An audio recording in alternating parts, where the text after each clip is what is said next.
Okay, so to now shed a bit of light in terms of context for our industry, our sector, the repair sector, Paul Sell of Trend Tracker.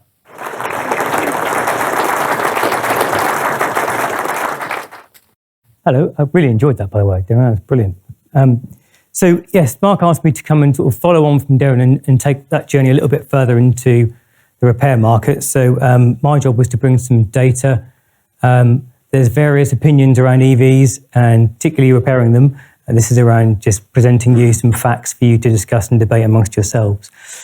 Just briefly, as a reminder, we've been through our very own evolution. Sorry to use that again, Mark.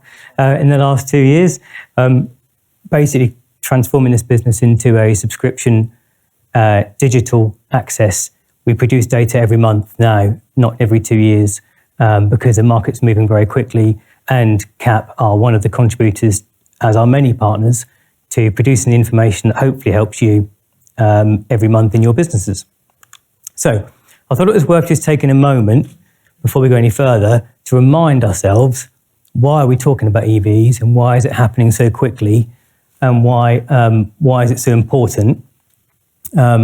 Obviously, it's a key part of trying to limit global warming to 1.5 degrees increase or less, due to the catastrophic consequences of not doing that. And of course, there is significant amounts of research now that shows that over the lifetime of the vehicle, the battery electric vehicles produce significantly less amounts of CO2. I know that, again, there's various opinions around the mining processes versus the tailpipe emissions, but there's some significant research out there. This was only done literally in 2023. So, if we're sitting here wondering if this is going to happen or how quickly it's going to happen, it's absolutely going to happen. It's about adapting to this change, I think. So, in the UK, Darren's already covered some of this, so I'm not going to spend too long on it. But essentially, in the UK, we've had a dramatic increase in the last 7 years from 0.4% market share to 16.9%, and you're right, it's now going up to 18% in June.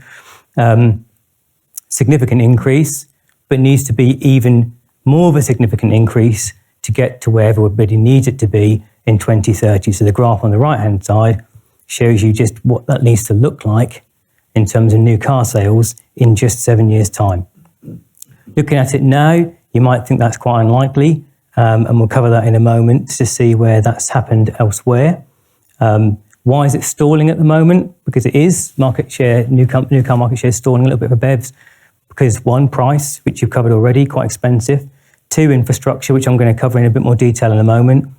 3, battery technology. So the battery technology is improving all the time. Ranges are getting better all the time. So therefore, the improved technology and the extensive competition around electric vehicles, because there's significant amounts of new brands out there as well, I think is at that moment where consumers are just waiting to see if they can get better value from a better range within 6-12 months. So we're hitting a little bit of a crest at the moment. But it will happen, and it will happen fast. So will it happen as quickly and as well as it did in Norway? So use my little pointer here. So here's Norway, more than 90% market share now of new vehicles. And here's the UK down here. But you can see this line here. Again, Norway had their own little moment of stalling, and then it shot up. So they've moved from 29% market share to 90 plus in the last 7 years. We're at 18. We want to get to the similar sort of space. Can it happen? It's possible. Lots of factors, of course. What here? This is a company called Carbon Tracker, who predict that this S-curve, as they call it, has happened before and will happen again in the UK. So here we are, roughly broadly here. They're predicting this to happen by 2030. Possible. Bloomberg and various other people have suggested that once market share hits 5%, it's mass adoption. It's inevitable. It's going to happen. How quickly? Who knows? But I think it's just worth taking note that it's certainly quite possible. One of the things holding it back, we've already just heard from Darren, is infrastructure. So ZapMap are one of our partners. Fantastic information if you want to have a look at their website. They track the amount of charging points in the UK. That has grown rapidly a fourfold increase to 37,000. The government, though, last year have invested 1.6 billion to make that 300,000 by 2030. So that's what it's going to need to quell people's range anxiety, as well as the range getting better with the battery technology. So no surprise, Darren, that the lower range vehicles at the moment are dropping in value. I had one myself when I first switched to EV, great fun. But then when I started driving here and doing this sort of thing, not so much fun. So I've converted to one of the ones we've already mentioned. Running costs as well. So over here, if you're charging at home, still definitely the cheapest way to run a vehicle, and that's fine. But when you have to travel like we all do, you need rapid chargers, right? Rapid chargers are much more expensive as a mode of transport than petrol and diesel. Electric costs are still high. Fuel costs are coming down. In fact, there's all over the news this morning, if you had the radio on in the car, it's going to be coming down even more. So this is a real challenge for the government to tackle, not only the amount of charging points, but how much it costs to charge at them. Okay, so let's have a little look at how that looks in the repair world. So I do some data year to date. Where are these repairs and what are the vehicles? No surprise, really. They're in London and they're Teslas. However, there's a variety of clean air zones now happening all around the UK. There's a court case today, in fact, I think, that extends London out to Greater London, the ULEZ. And there's clean air zones in Bath, Birmingham, Bradford, Bristol, Portsmouth, Greater Manchester. So you are going to start to see these areas creep in, as it's going to cost more money to run non-electric cars in these areas. Dominated by Tesla in terms of the repair volume at the moment, because obviously that new car story Darren's just told very well. So, ICE versus EVs. Let's have a little look at some of the information. So up here, this is sort of top 10 of ICE vehicles repaired year to date. No real surprise there, dominated by the ones you'd expect, Ford, Volkswagen, Vauxhall, etc. Top 10 volume of EVs, as we already just discussed, it's dominated by Tesla, MG, Nissan. Over here, average repair cost, I've removed the exotics, the really expensives, the trucks, the bikes, and what you're left with is some prestige marques here, unsurprisingly. But a similar story over here in EVs, apart from the addition of Tesla, Polestar, and Volvo. Although in both, of course. In terms of volume, year to date, EVs represented 5% of the repairs that have been pushed through the networks. But if you look at vehicles less than 3 years old, that goes up to 16%. So if you happen to be a repairer that works with insurers that insure newer vehicles, you might be seeing a lot more of them. So breaking down those repairs, I guess it's no surprise to say that repairing a vehicle really is no different. This is a breakdown of ICE repair costs and EV. Very, very small differences. Slightly more labour, slightly less parts. But really, not a great deal of difference, as I'm sure many in the room that do repair these vehicles will tell you that repairing a car. The graph here is ICE vehicles, a good range of age, as you would expect, and a fairly steady average repair cost. Over here, mostly new vehicles, and a very erratic average repair cost. So again, no real surprise in this information.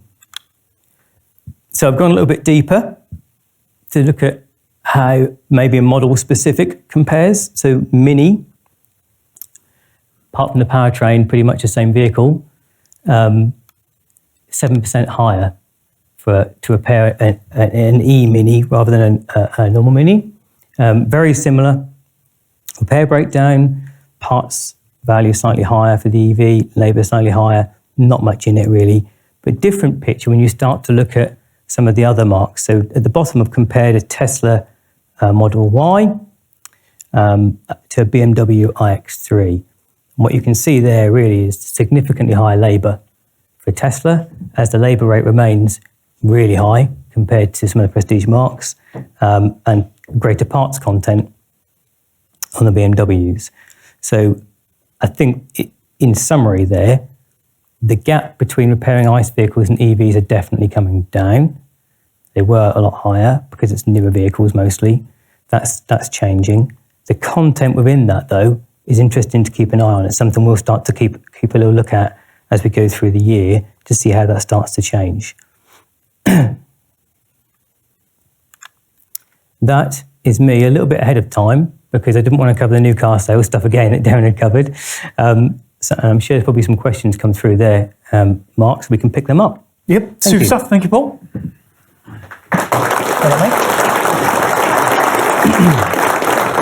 So yes, there has been a few questions come via Slido. So over to Nick. There has indeed, yes, a popular topic. So are there any statistics around total loss ratios for EVs versus internal combustion? There will be, but I don't have them at the moment, largely because every insurer has slightly different methods of determining total losses. Some using AI, some using analytics, some do put estimates through, some don't on that basis.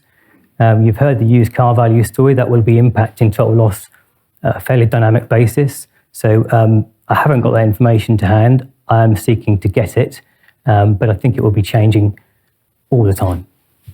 So I can't give you any more than that. Nick? One quick No, one. Yeah, I mean, interested in this, that Norway's been massively impacted by government incentives for EVs and increased taxes for internal combustion. So as we approach 2030, whatever the government is, do you expect to see an acceleration of the government incentives in the UK? Absolutely, yeah. Well, there's investment. So there's an acceleration of investment, as we've seen last year on the infrastructure. But don't forget, there's probably going to be a change of government as well within the next year. But yeah, I think the 2030 road to zero really isn't something that's up for negotiation. So if they feel it's not heading that way, they're going to have to make some changes there. The biggest one, I think, is energy costs.